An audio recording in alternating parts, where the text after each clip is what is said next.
गरीब ननंद को फैंसी ड्रेस पहनाने वाला रजवाड़ा ससुराल। क्या हुआ संजना, परेशान लग रही है? हाँ भाभी, परेशान तो हूँ। कुछ समझ नहीं आ रहा कि क्या करूँ। अपनी भाभी को नहीं बताएगी कि क्या परेशानी है? अरे नहीं नहीं भाभी, ऐसी बात नहीं है। दरअसल बात यह है कि आज मेरी कॉलेज की सहेली का जन्मदिन है। उसने एक बहुत बड़ी पार्टी रखी है जिसमें उसने मुझे भी बुलाया है। अरे वाह, ये तो बहुत अच्छी बात है। इसमें उदास क्यों है तू?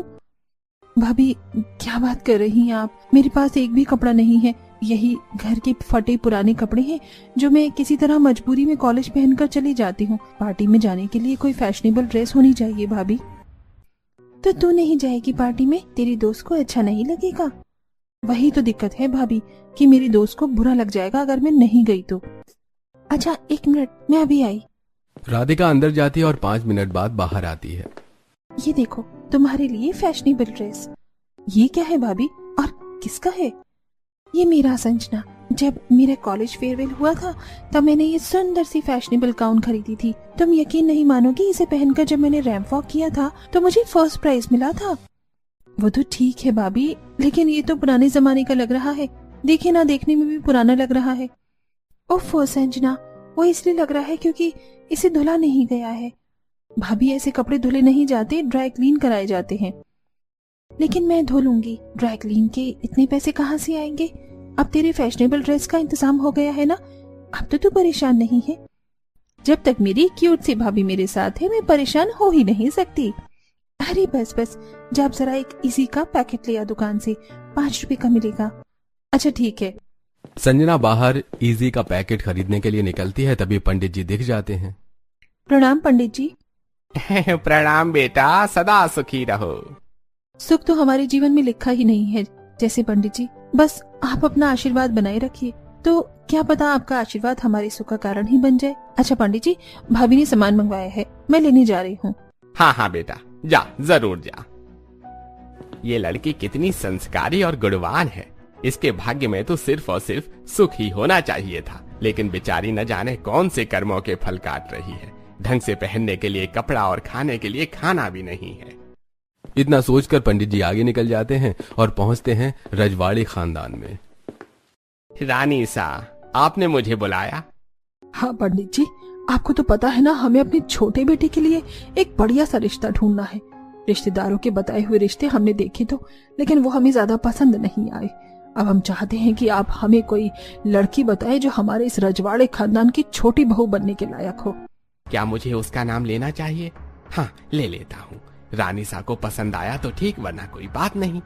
अरे रानी सा, मेरी नजर में एक बहुत संस्कारी और सुशील लड़की है, लेकिन वो आपके कद की नहीं है। दरअसल वो गरीब है। अगर आप बोले तो मैं फोटो दिखाऊं?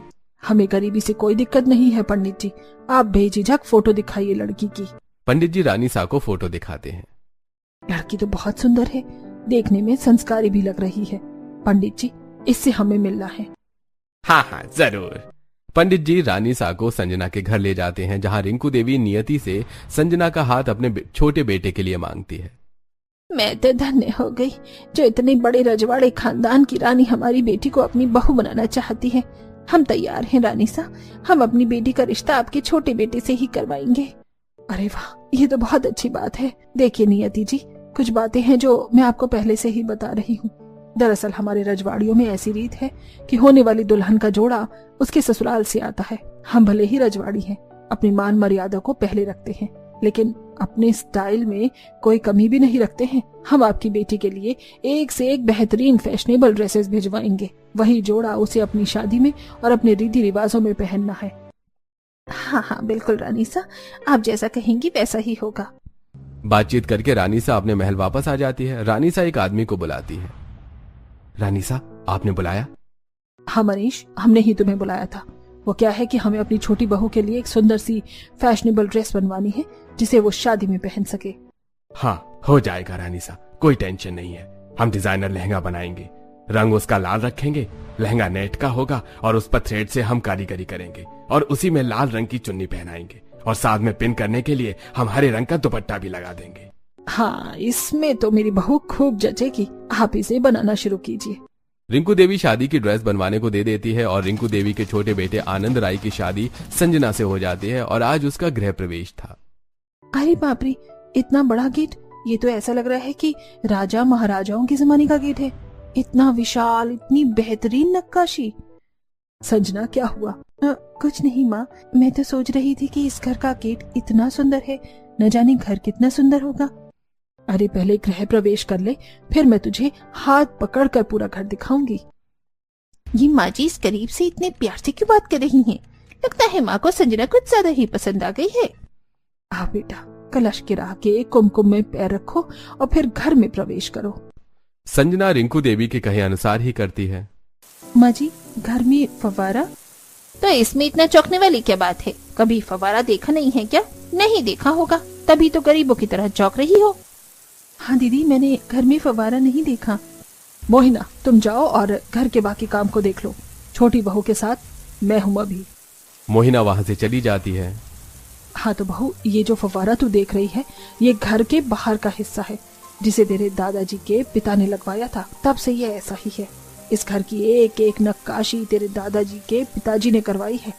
ये मूर्तियाँ, ये बड़े बड़े दरवाजे, ये झूमर, ये सब तुम्हारे दादाजी और तुम्हारे ससुर जी का काम है। इस महल की एक एक दीवार हमारी परंपराओं को दर्शाती है बेटा। जैसे इस दीवार पे देखो, सास बहू को उसकी शादी का जोड़ा दे रही है, जैसे मैंने तुम्हें दिया था, क्योंकि ये इस रजवाड़े खानदान का रिवाज है। ये तो अद्भुत है माँ। सच बताऊं तो ऐसा घर मैंने कभी नहीं देखा। अभी तक तेरे पास क्या था या क्या नहीं वो तो मुझे नहीं पता, लेकिन अब तो इस घर की बहू है और ये तेरा घर है। बहू, अब जाके थोड़ा आराम कर ले, थक भी तो गई होगी। कल तेरी पहली रसोई है, तेरी ड्रेस मैं तेरे कमरे में पहुंचा दूंगी, तुझे वही ड्रेस पहननी है। ठीक है माँ, मैं इंतजार करूंगी। संजना अपने कमरे में जाती है और रिंकू देवी अपने कमरे में जाती है और संजना की पहली रसोई की ड्रेस देखती है। छोटी बहू की ड्रेस देख लूं, पहले की वैसी ही बनी है या नहीं, जैसे कि बोली गई थी। रिंकू देवी ड्रेस पर से कपड़ा हटाती है। अरे वाह, कितनी सुंदर ड्रेस बनाई है मनीष ने। मुझे यकीन है ये मरमेड ड्रेस देखकर छोटी बहू बहुत खुश होगी। इसका रानी कलर, इसकी लंबी फ्लेयर, इसका डिजाइन, इसकी कारीगरी, सब छोटी बहू को बहुत पसंद आएगा। इसे अभी छोटी बहू को भिजवा देती हूँ। रिंकू देवी संजना की मरमेड ड्रेस उसके कमरे में पहुंचा देती है। अरे वाह, ये तो कितनी सुंदर ड्रेस है, देखने में बहुत महंगी भी लगती है। यहाँ ससुराल में आते ही मेरे पास इतनी महंगी ड्रेस आ गई, और मायके में तो एक सूती सूट भी बड़ी मुश्किल से मिलता था। माँ, मेरी सारी सूट फट गई हैं, मुझे थोड़े पैसे दे दो कि मैं 2 जोड़ी सूट बनवा सकूं। बेटी, तू तो जानती ही है ना कि हमारे खाने के भी लाले पड़े हुए हैं, ऐसे में सूट के पैसे कहाँ से दूं? ऐसा कर, तो मेरी 2 साड़ियाँ ले ले और बिट्टू की माँ का सिलाई मशीन ले ले, अपने लिए सूट बना ले। ठीक है माँ, मैं ऐसा ही कर लूंगी। मैं बहुत भाग्यशाली हूँ जो मुझे ऐसा ससुराल मिला है। अगले दिन संजना मरमेड ड्रेस पहनकर रिंकू देवी के सामने आती है। हाय हाय, कितनी सुंदर लग रही है मेरी बहू। तुझे कैसी लगी ये ड्रेस? माँ जी, मुझे तो बहुत अच्छी लगी ड्रेस। मैंने पहली बार इतनी सुंदर और महंगी ड्रेस पहनी थी। अब तुझे रोज ऐसी ही फैशनेबल ड्रेस पहनने को दूंगी मैं, तब देखना तू एक दिन पहनते हुए ऊब जाएगी। सच बताऊं माँ, तो मैं ऊबना चाहती हूँ। अच्छा अच्छा, अब जाके अपनी पहली रसोई बना और हमें खिला, अब भूख भी लग रही है। हाँ माँ, मैं बना के लाती हूँ। संजना अपनी पहली रसोई की रस्म निभाती है और सबके लिए ढेरों पकवान बना के लाती है और सभी खाते हैं। वाह बहू, सच में तेरे हाथ में तो जादू है जादू। क्या पकवान बनाए हैं तूने, मजा ही आ गया। हाँ माँ, खाना सच में बहुत स्वाद बना है। सच में संजना, तुम्हारे हाथों में जादू है। सभी संजना के खाने की खूब तारीफ करते हैं। सभी खाना खाकर अपने अपने कमरे में चले जाते हैं। बड़ी बहू, जरा मेरे साथ मेरे कमरे में चल। रिंकू देवी मोहिना को कमरे में लेकर जाती है। क्या हुआ माँ, आप मुझे यहाँ क्यों लाई हैं? अरे क्या बताऊं बेटी, मैं एक दुविधा में पड़ी हूँ, समझ नहीं आ रहा क्या करूं। अब तू ही कुछ बता। माँ, बात क्या है? ये देख, ये 2 ड्रेस बनवाई है मैंने, एक तेरे लिए और एक छोटी बहू के लिए। कल मुँह दिखाई है ना उसकी। कितनी सुंदर ड्रेस है माँ, और ये तो फैशनेबल भी है। खास छोटी बहू के लिए बनवाया है। अगर छोटी बहू के लिए बनवाया है तो मुझसे क्या काम है? बेटी, जरा अपने हिसाब से बताना कि दोनों में से सबसे सुंदर ड्रेस कौन सी है। माँ, सबसे सुंदर तो ये मैरून वाली है। इसका डिजाइन, वी शेप का नेक, ऊपर से बॉडीकॉन और नीचे से फ्लेयर। इसकी बाजू की डिजाइन भी कितनी सुंदर है। मुझे तो मेहरून वाली पसंद आई। ऑरेंज वाली भी अच्छी है लेकिन मेहरून से ज्यादा नहीं। तो ठीक है, मेहरून वाली ड्रेस छोटी बहू पहनेगी। क्या? मुझे लगा आप मुझे ही ड्रेस देंगी, लेकिन आप ज्यादा अच्छी ड्रेस उस गरीब को दे रही हैं। हाँ, क्योंकि मुंह दिखाई उसकी है, तुम्हारी नहीं। और बार बार उसे गरीब कहकर उसे नीचा दिखाना बंद करो। तुम्हारा काम हो गया, अब तुम जा सकती हो। रिंकू देवी मैरून ड्रेस लेकर संजना के पास जाती है। संजना बेटा, ये देख मैं तेरे लिए क्या लाई हूँ। क्या लाई है माँ? तेरी मुंह दिखाई के लिए एक और फैशनेबल ड्रेस लेकर आई हूँ। उम्मीद है तुम्हें बहुत पसंद आएगी। माँ, ये बहुत सुंदर है। इसकी कारीगरी, इसका रंग, सब कुछ बहुत सुंदर है। हाँ बेटा, इसका चटक मैरून रंग तुम्हारे गोरे रंग पर खूब खिलेगा। कल मुंह दिखाई में तुम्हें यही पहनना है, ठीक है? बिल्कुल माँ, मैं यही पहनूंगी। रिंकू देवी वहां से चली जाती है। संजना ड्रेस को निहार रही होती है। यहाँ तो हर रस्म के लिए अलग अलग कपड़े हैं और मायके में तो न जाने कितने कितने त्योहार हम एक ही सूट में निकाल दिया करते थे। भाभी, दिवाली आ रही है, चली ना थोड़ी खरीदारी कर लेते हैं। मेरे पास तो एक भी कपड़ा नहीं है। संजना, तुझे तो हमारी हालात पता है ना, तो ऐसी बातें क्यों कर रही है? और तेरे पास जो हरा सूट है वो पहन लेना। भाभी, पिछली 2 दिवाली से वही पहन रही हूँ। तो संजना, इस बार भी वही पहन लो। अगले साल भगवान की कृपा से सब अच्छा रहा तो तुम एक सूट ले लेना दिवाली के लिए। मतलब इस बार भी मुझे पुराने कपड़े ही पहनने होंगे? मुझे पता ही नहीं था कि अचानक मेरी किस्मत ही पलट जाएगी। एक तरफ संजना अपनी फैशनेबल ड्रेस देख रही थी, दूसरी तरफ मोहिना अपने आप में ही आग बबूला हो रही थी। सासू माँ पर न जाने उस गरीब ने कौन सा जादू टोना कर दिया है कि अब सासू माँ मुझसे ऊपर उस गरीब को रख रही हैं। मुझसे अच्छी ड्रेस उस गरीब को ही दे दी उन्होंने, उसे तो मैं देख लूंगी। अगला दिन आ जाता है और सभी मेहमान मुंह दिखाई के लिए आ जाते हैं। इस मेहरून ड्रेस पे ये नेकलेस अच्छा लगेगा, यही वाला पहन लेती हूँ। बाकी सब भी लगा लिया है। चल संजना, अब बाहर चल। संजना मैरून ड्रेस पहनकर आती है। सभी मेहमान संजना को देखकर हैरान रह जाते हैं। अरे रिंकू देवी, तुम्हारी बड़ी बहू से भी अच्छी तुम्हारी छोटी बहू है। देखो कितनी सुंदर है। सही कहा मीना, छोटी बहू की तो बात ही अलग है। देखो तो इतनी सुंदर ड्रेस पहन के तो परी लग रही है, परी। अरे तो पसंद किसकी है? इस गरीब की वजह से आज सब मुझे बुरा बोल रही हैं। इस गरीब की वजह से सब मुझे भूल गए हैं। एक बार बस मौका मिलने तो तब बताऊंगी इस गरीब की बच्ची को। सभी मेहमान संजना की बहुत तारीफ करते हैं। मुंह दिखाई हो जाती है और सभी मेहमान चले जाते हैं। माँ, मैं सोच रहा था कि हमारी शादी को 2 दिन हो गए। संजना घर में रिवाज निभाते निभाते थक गई होगी और बोर भी हो गई होगी, तो मैं सोच रहा था कि क्यों ना संजना को मयूर गार्डन घुमा लाऊं। अरे ये भी भला कोई पूछने वाली बात है क्या? जा, ले जा अपनी पत्नी को घुमा ला। मैं तो कहती हूँ तुम लोग हनीमून को जाओ। हाँ, नहीं नहीं माँ, आप क्या बोल रही हैं? हम बस पार्क में घूमने ही जाएंगे और वहीं से संजना को रेस्टोरेंट ले जाऊंगा कुछ खाने पिलाने के लिए। ठीक है, तो छोटी बहू सुन लिया ना तुमने कि कल तुम्हें घूमने जाना है? जी माँ। तो ठीक है, आज शाम को हम लोग बाजार चलेंगे तुम्हारे लिए ड्रेस लेने। ठीक है माँ। शाम हो जाती है। चलो बहू, कितना देर लगाओगी? बस बस माँ, हो गया, आ गई। माँ जी, जिठानी जी नहीं जाएंगी क्या? अरे नहीं नहीं बेटा, वहाँ हमें भीड़ लगाने थोड़ी जाना है। और वैसे भी ड्रेस तुझे लेनी है, दिलानी मुझे है, तो मोहिना का क्या काम? इसलिए मोहिना घर पर ही रहेगी। दोनों सास बहू मार्केट के लिए निकलती हैं और एक बड़ी सी दुकान पर जाती हैं। भैया, एक बढ़िया सी ड्रेस दिखाना जिसमें मेरी बहू कंफर्टेबल भी रहे, जिसमें वो सुंदर भी लगे। पैसे वैसे की चिंता मत करना, जितना महंगा हो उतना महंगा ले आना। ये देखिए मैडम, ब्लू कलर की सारी ड्रेस है, रेडीमेड है। इसमें आपको साइड में लेने के लिए दुपट्टा मिलेगा और नेट के ग्लव्स भी रहेंगे। इसके ऊपर राजस्थानी कारीगरी की गई है। सुंदर तो लग रहा है। बता बहू, तुझे कैसा लग रहा है? बढ़िया है? हाँ माँ, बढ़िया तो है, लेकिन ये काफी महंगा होगा ना? मैडम 2.5 लाख का है। 2.5 लाख का? अरे बहू, 2.5 लाख का है तो क्या हुआ? तू भी तो हीरा है, तुझे पसंद है तो हम ये ले रहे हैं। भैया इसे पैक कर दो। 2.5 लाख? मेरे मायके में मेरी माँ 250 का सूट तक नहीं ले पाती थी, और यहाँ ससुराल में मुझे 2.5 लाख का फैशनेबल ड्रेस मिल रहा है। 10 साल से एक ही सूट रगड़ रही हूँ, 250 का सूट भी नहीं ले पा रही कि समाज में ढंग के कपड़े पहन के निकल सकूं। माँ, आप क्यों नहीं पैसे आते ही अपने लिए कपड़े ले लेती हैं? अरे बेटा, अगर मैंने कपड़े ले लिए तो घर का खर्चा कैसे चलेगा? बहू बहू, कहाँ खो गई तू?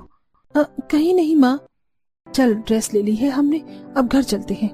रिंकू देवी और संजना वापस घर आती हैं। संजना अपने कमरे में ड्रेस रख के बाथरूम में चली जाती है और जब बाथरूम से वापस आती है तो देखती है, अरे ये क्या, ये ड्रेस की ये हालत किसने की? ये ड्रेस कैसे फट गई? क्या हुआ बेटा? माँ जी ये देखिए, मैं बाथरूम से आ रही थी कि देखती हूँ कि ड्रेस की ये हालत हुई है। अच्छा बेटा, तू दूसरी ड्रेस पहन के चली जा। मेरे पास तेरे लिए एक गाउन है येलो कलर का, उस पर फुलकारी कारीगरी की गई है। पार्क में येलो कलर का गाउन बहुत अच्छा लगेगा। खूब सारी सेल्फी लेना तुम लोग। ठीक है माँ। अगला दिन होता है और संजना और आनंद राय पार्क घूमने के लिए निकल जाते हैं। संजना ने येलो कलर का गाउन पहना हुआ था। शाम का समय होता है, सब साथ में बैठे होते हैं। तभी संजना और आनंद राय आते हैं। आ गए बेटे तुम लोग। कैसा रहा तुम लोगों का सफर? सफर तो ठीक था माँ, लेकिन संजना पूरे रास्ते परेशान थी। उसकी 2.5 लाख की ड्रेस कैसे बिगड़ गई, सच कहूँ तो इसी वजह से संजना घूम भी नहीं पाई। अरे छोटी बहू, इतनी टेंशन क्यों नहीं लगती है तू? फट गया होगा किसी तरह। माँ, वो कैंची से फाड़ा गया था, ऐसा लग रहा था। सभी बात कर रहे होते हैं, तभी मोहिना का छोटा बेटा अंश आता है। मम्मा, आपने कल मुझसे सीजर लिया था, कहाँ है वो सीजर? सीजर? बेटा मैं नहीं जानती, और मैंने कब सीजर लिया? मोहिना, तुम इतना घबरा क्यों रही हो? कैची ही तो पूछ रहा है वो। नहीं माँ, मैं कहाँ घबरा रही हूँ। मैं तो बस बता रही हूँ कि मैं नहीं जानती। बेटा आप जाओ, मैं आपको बाद में कैची ढूंढ के दूंगी। रुको अंश बेटा, कल मम्मा ने आपसे सीजर लिया था? हाँ लिया था, मैं क्राफ्ट बना रहा था। मामा जल्दी आए और मुझे सीजर छीन के चली गई। अच्छा ठीक है बेटा, अब आप जाओ, आपकी मम्मा से मुझे बात करनी है। अंश वहाँ से चला जाता है। मोहिना, तुमने अंश से कैंची क्यों ली थी? माँ, आप मुझ पर शक कर रही हैं? आपको लगता है कि संजना की ड्रेस मैंने फाड़ी है? लेकिन मैंने तो संजना की ड्रेस के बारे में कुछ कहा ही नहीं। सच सच बताओ, कहीं तुमने ही तो कल अंश से कैंची लेकर वो ड्रेस तो नहीं फाड़ी? नहीं माँ, ये आप क्या बोल रही हैं? भला मैं क्यों संजना की ड्रेस को फाड़ूंगी? मेरी तो खुद के पास इतनी ड्रेस पड़ी हुई है। मोहिना सच सच बताओ, नहीं तो मैं अभी सीसीटीवी रिकॉर्डिंग मंगवाती हूँ, और अगर उसमें तुम ऐसा कुछ करती हुई दिखाई दी तो मुझसे बुरा कोई नहीं होगा। नहीं माँ, ऐसा मत कीजिए। हाँ मैं मानती हूँ कि वो ड्रेस मैंने ही फाड़ी थी, मुझसे गलती हो गई माँ। लेकिन क्यों मोहिना? माँ जी मुझसे गलती हो गई, मेरी आंखों पर घमंड का पर्दा पड़ गया था। आपने संजना को मुझसे अच्छी ड्रेस दी, उसी का बदला लेने के लिए मैंने ऐसा किया, लेकिन अब मैं अपने किए पर शर्मिंदा हूँ माँ। अरे अभी 4 दिन भी संजना को इस घर में आई नहीं हुए और तुम्हें उससे ही जलन होने लगी। छोटी बच्ची हो क्या मोहिना तुम? अगर माफी मांगनी है तो माफी मुझसे नहीं, संजना से मांगो। मुझे माफ कर दो संजना, मुझसे गलती हो गई। नहीं जेठानी जी, आप प्लीज मुझसे माफी मत मांगे। आप मुझसे बड़ी हैं, आप आदर की भागीदार हैं, माफी की नहीं। आपको अपनी गलती का एहसास है, मेरे लिए इतना ही काफी है। संजना तो बहुत प्यारी बच्ची है, सच में। हाँ माँ, सच में इतनी बड़ी गलती के बाद भी देवरानी जी ने मुझे माफ कर दिया। मैं सच में बहुत भाग्यशाली हूँ जो मुझे आप जैसी देवरानी मिली। बस करिए जेठानी जी, अब कितनी तारीफ करेंगे आप लोग मेरी।